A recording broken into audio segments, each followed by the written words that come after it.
On a crisp autumn morning, golden sunlight filtered gently through the trees in Central Park, New York. The fresh air carried the scent of grass and the soft whispers of the new season. Along the winding brick paths, early risers were already out enjoying their morning jogs. Claire Bennett was among them. 25, she had an athletic build, long brown hair tied in a high ponytail and striking blue eyes full of energy. Running wasn't just a hobby for her, it was a way to relieve stress after exhausting workdays. Claire wasn't wealthy. She grew up in a middle-class family, living a simple life and working at a small marketing company. Though her job wasn't glamorous, she loved it for the creativity it allowed. With a cheerful, outspoken personality and a slight tendency to be impulsive, she often found herself in debates that led to trouble. That morning, as always, she wore black leggings, a blue hoodie, and a pair of well-worn but reliable running shoes. With her headphones in, she hit play on her favorite playlist and set off down the park pathway. Not far away, a sleek black Aston Martin DBS Superleggera was parked at the park's entrance. This was no ordinary car. It was a symbol of power and sophistication owned by none other than Ethan Callahan, the chairman of Callahan Enterprises. 28, Ethan was tall, composed, and strikingly handsome. His sharp gray eyes carried an intensity that made people nervous even before he spoke. Dressed in a perfectly tailored black suit, he looked like a CEO straight out of a business magazine. Born into an influential family, Ethan wasn't just wealthy. He was also incredibly intelligent. He had taken over Callahan Enterprises at 27 and propelled it to greater heights. But success came at a cost. He trusted no one fully, was always cautious, and despised carelessness. To him, everything had to be flawless, both in business and in life. That morning, he had an important meeting. His assistant, Marcus, had just stepped into a nearby cafe to grab coffee, leaving the car parked at the curb. Ethan remained in the driver's seat, scrolling through his emails. Then, thud. A faint sound against the car's side snapped him out of his thoughts. Claire had been running steadily when a small dog suddenly darted across her path. She swerved to avoid it, lost her balance, and couldn't stop herself before lightly colliding with a parked luxury car. Click. The sound of her silver ring scraping against the glossy black paint sent a chill down her spine. She quickly straightened up, brushing off her hands, and turned to inspect the damage. A small but noticeable scratch marred the flawless surface of the car. Her face paled. Oh no, this car looks insanely expensive. Before she could react further, the car door swung open, and a man stepped out with an air of cold authority. Piercing gray eyes locked onto her. He didn't look like an ordinary person, more like a powerful businessman. Ethan crossed his arms, his gaze flickering to the scratch before settling on the woman standing before him. What do you think you're doing? His voice was deep and sharp. Claire swallowed hard. Normally, she wasn't one to back down from confrontation, but something about this man's presence made her momentarily uneasy. Still, she quickly regained her composure. I accidentally bumped into your car. But it's just a small scratch. Nothing serious. Ethan raised an eyebrow. Nothing serious? This is a limited edition car worth over $300,000. And you think a scratch is nothing serious? Claire blinked. $300,000? She had never owned anything that expensive in her life. But it wasn't like she did it on purpose. Are you sure I'm responsible for this? It was an accident. You scratched my car and you're saying you're not responsible? His voice grew colder. Claire bit her lip. What a stuck-up man. I'm just saying things like this happen. You can repaint it, right? Ethan stared at her in disbelief. Repaint it? Do you even understand what this car is? Claire folded her arms, suddenly annoyed by his tone. Look, I'm not saying it's nothing. I'm just saying accidents happen. I didn't break your windshield or crash into your bumper. It's a scratch. Ethan's eyes narrowed. A scratch on a car like this can cost thousands to fix. And it's not just about the money, it's about respect. Respect. Claire echoed, her voice rising slightly. I didn't disrespect you or your car. I tripped. That dog came out of nowhere. Ethan glanced down the path. The small dog was long gone. He sighed, clearly frustrated. Claire pulled out her phone. Fine. How much do you want? I'll transfer it. Ethan blinked. You think you can afford this? Her fingers froze over the screen. That stung more than she expected. You don't know me, she snapped. And you don't know this world, he replied coolly. Before either of them could escalate the argument further, Marcus returned, holding 2 cups of coffee. He paused, sensing the tension. Everything okay? Then turned to him. Call the insurance. We've got a situation. Claire's eyes widened. Wait, is that really necessary? You scratched my car, Ethan said calmly. There needs to be a record of this. Claire stepped closer, her frustration boiling. You're seriously calling insurance over a jogger brushing your car? Ethan didn't flinch. Yes. Unbelievable, she muttered, turning around and storming off. Ethan watched her go, shaking his head. What a whirlwind of a woman. But something about her, her confidence, her fire, it lingered in his thoughts longer than he expected. The next morning, Claire returned to her office job, still annoyed about the rich jerk with the fancy car. She told the story to her best friend and coworker Lila over lunch. Sounds like a total snob, Lila said, chewing on her salad. Claire groaned. I tried to be civil, but he was just arrogant. Maybe he's hot? Claire hesitated, then admitted, okay, yes, in a corporate villain kind of way. Lila laughed. Well, at least the universe gave you a good story. Claire rolled her eyes but couldn't help smiling a little. Meanwhile, Ethan sat in his glass-walled office at Callahan Enterprises, reviewing files and holding meetings.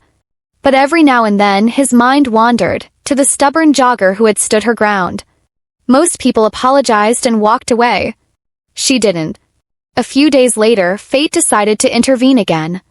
Claire was invited to a marketing seminar by her company, held at one of the most prestigious corporate buildings in Manhattan. She walked through the lobby, admiring the grand chandeliers and sleek marble floors. She was busy scanning the event schedule when she collided with someone. Oh, she began, then stopped. Finn stood before her, just as shocked. You, they both said at once. Claire took a step back. You work here? Finn folded his arms. You're the one who scratched my car. Claire groaned. Are you still on about that? This building belongs to my company, he said, ignoring her complaint. She blinked. Wait, you're the CEO of Callahan Enterprises? Chairman, actually. Claire stared at him, then slowly said, You know what? That makes so much sense. Ethan arched an eyebrow. Excuse me? You act exactly like someone who runs a billion-dollar company, she said. Cold, arrogant, obsessed with perfection. He smirked. And you act exactly like someone who doesn't understand accountability. They glared at each other for a moment before Claire turned on her heel. Unbelievable, she muttered, disappearing into the crowd. But Ethan watched her go, intrigued. This wasn't over. The seminar was well attended, with industry professionals, investors, and entrepreneurs filling the conference hall. Claire tried to focus on the presentations, but her mind kept drifting back to her run-in with Ethan Callahan. What were the chances? Out of all the people in New York City, she had to bump into him again. During a break, while she stood near the refreshment table sipping coffee, someone cleared their throat behind her. She turned, and of course it was him again. Ethan. Do you always show up where you're not expected? She said flatly. I could ask you the same thing, he replied, cool as ever. But since you're here, maybe you can help me with something. She narrowed her eyes. Help you? He nodded. My assistant had to leave for the day, and I need someone to organize the VIP guest list. It's urgent. Claire blinked. Are you seriously asking me to work for you right now? You work in marketing, right? He said. I saw your name on the attendee list. I checked your company profile. You what? She said, startled. I do my research, he replied simply. And I trust people who can stand their ground. She paused, unsure whether to be flattered or furious. Why me? She asked. Then smirked slightly. Because you're not afraid to argue with me, and you won't fake a smile. Claire stared at him for a beat, then finally sighed. Fine. Just for today. Then handed her a tablet. Let's get started. Over the next few hours, they worked side by side. Claire handled the guest list while Ethan gave instructions to the event staff. She was surprised by how organized and sharp he was, but also by how he occasionally cracked a dry joke or offered her coffee without prompting. By the end of the evening, Claire was exhausted but oddly satisfied. "You're not as awful as I thought," she admitted as she handed back the tablet. Ethan raised an eyebrow. "Coming from you, I'll take that as a compliment." They shared a brief smile, one that lingered just a moment too long. The next day, Claire returned to her office, certain that whatever strange chemistry existed between them had ended at the seminar. But she was wrong. That afternoon, a delivery man arrived with a box of pastries and a note. "Thanks for helping. Consider this a peace offering. EC." Lila leaned over Claire's desk. "Wait, are you getting gifts from the billionaire now?" Claire rolled her eyes. "It's just a thank you." Lila grinned. Sure." Despite herself, Claire smiled as she bit into one of the buttery croissants. Maybe he wasn't trying to buy her off. Maybe he was just being nice.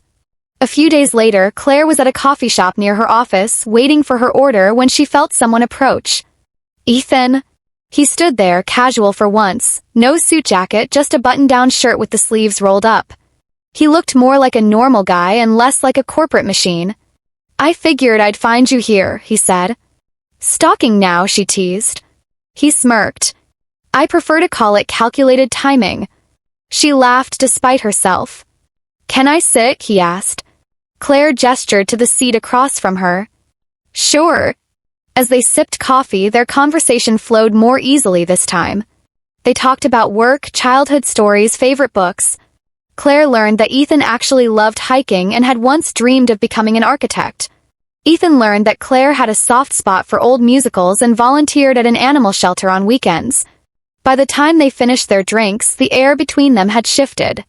Ethan stood to leave, then paused. "Claire, I'd like to see you again." She looked up, surprised. "Like see me?" He nodded. "Not for work. Not because of a car. Just because I want to." Claire hesitated, her heart skipping slightly. "Okay," she said softly. Their first official date was nothing like Claire expected. No five-star restaurant or chauffeur-driven car. Instead, Ethan picked her up himself in a simple SUV and drove her to a cozy Italian place tucked away on a quiet Brooklyn street.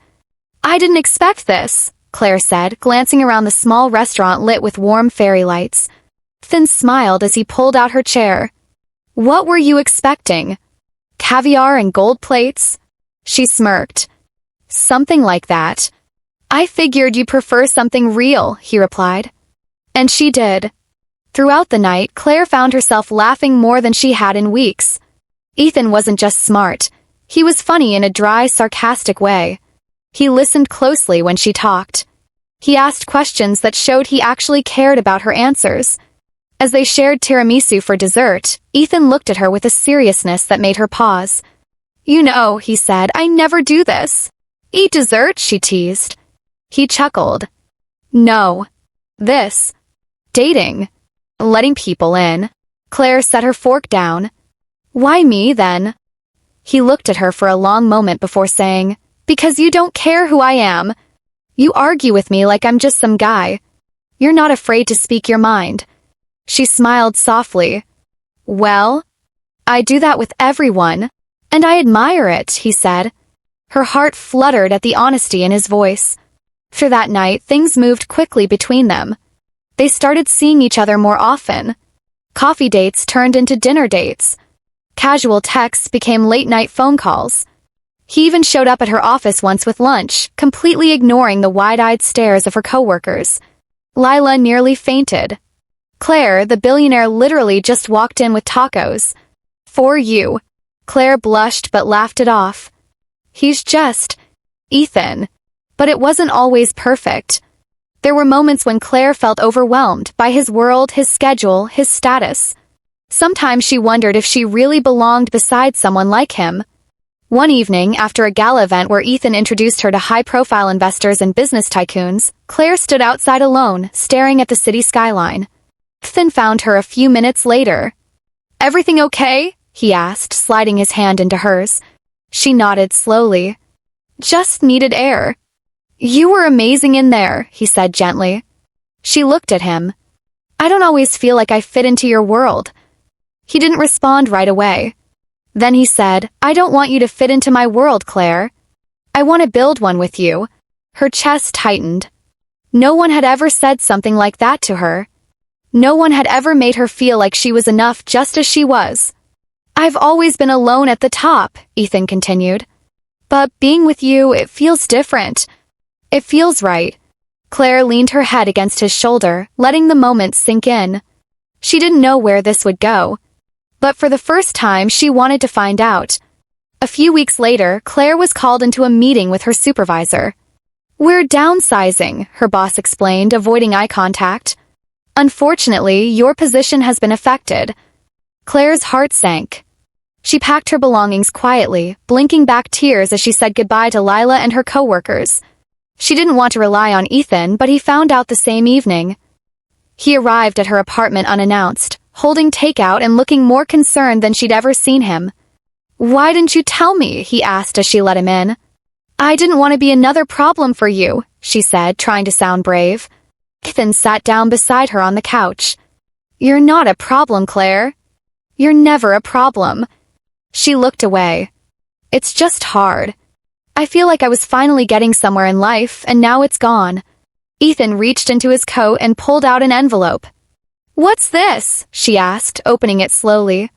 A job offer. Callahan Enterprises. Marketing department. I had them create a role that fits your exact skill set. Claire's eyes widened. You made a job for me? I didn't create it out of pity, he said. I created it because you're talented and you deserve more than what your old company gave you. I don't want to be treated differently because I'm with you. You won't be. You'll earn every bit of it.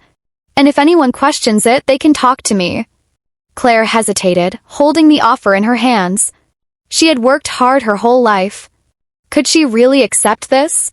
Ethan touched her hand. You're not taking a handout. You're taking a chance.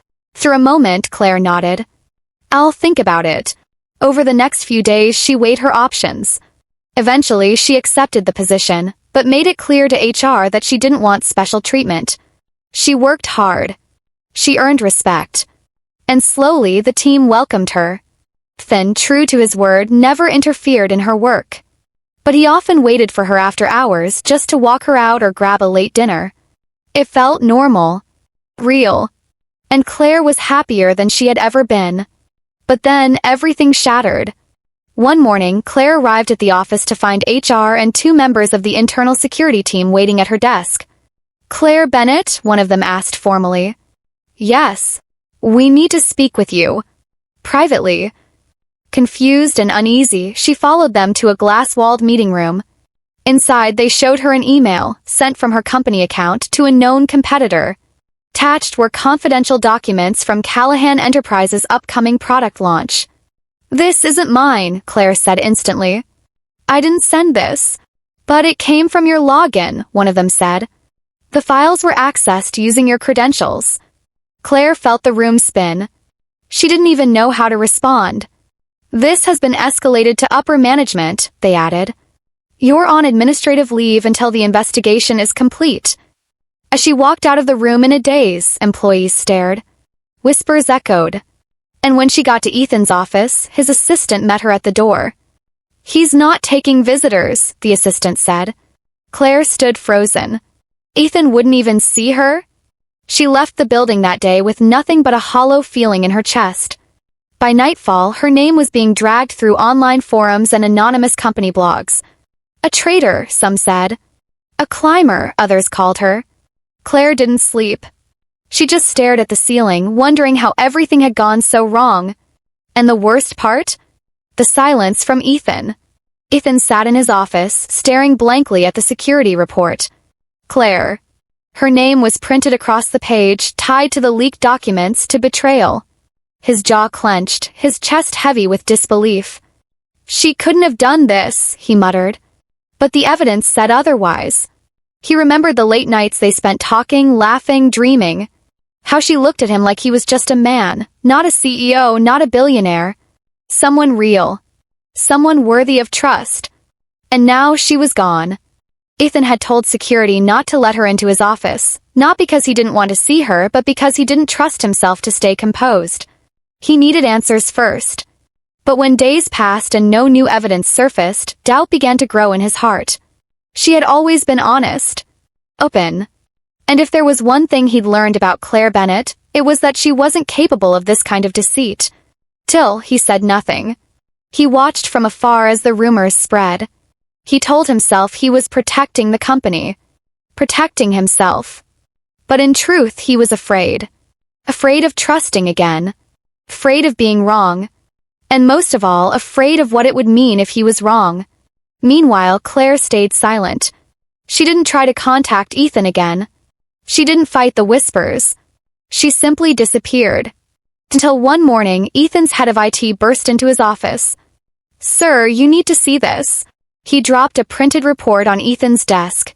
The email tied to Claire had been traced back to a remote IP address. Further digging revealed a planted malware that had been used to access her credentials without her knowledge. The real culprit? A senior employee in the legal department, with close ties to a competitor. Claire had been framed. Ethan stared at the report, his heart twisting. He had accused an innocent woman.